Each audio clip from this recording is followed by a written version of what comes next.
Assalomu alaykum futbol muxlislari. Bugun sizlar bilan futbol olamidagi eng so'nggi yangiliklar bilan tanishib chiqamiz. Agar kanalimizga obuna bo'lmagan bo'lsangiz, obuna bo'ling va ushbu videoga kanalimiz rivoji uchun like bosishni unutmang. O'zbekiston milliy terma jamoasi sardori va eng zo'r to'purari Eldor Shomurodov professional faoliyati davomidagi eng sermahsul mavsumni o'tkazmoqda. Italiyadagi faoliyatdan keyin Turkiya Superligasiga ko'chib o'tgan 30 yoshli hujumchi yangi ligada tez moslashdi va to'purarlik mahoratini namoyish qilib kelmoqda.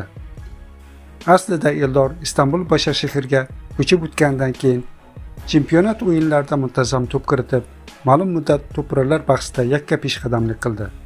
Biroq legionerimiz Superliganing oxirgi 5 ta uchrashuvida maydonni golsiz tark etdi.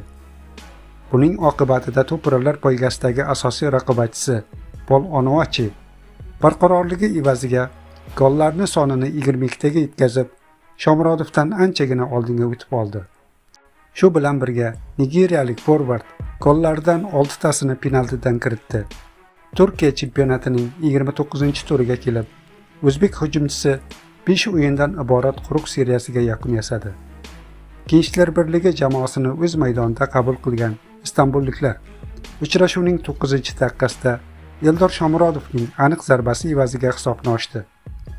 Oradan yarim soat o'tib, forvardimiz uchrashuvdagi ikkinchi golini kiritdi.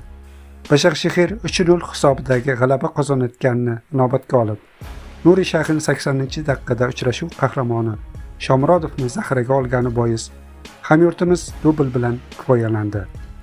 Shu tariqa Eldor Shomurodov Turkiya Superligasidagi umumiy gollar sonini 18 taga yetkazib oldi.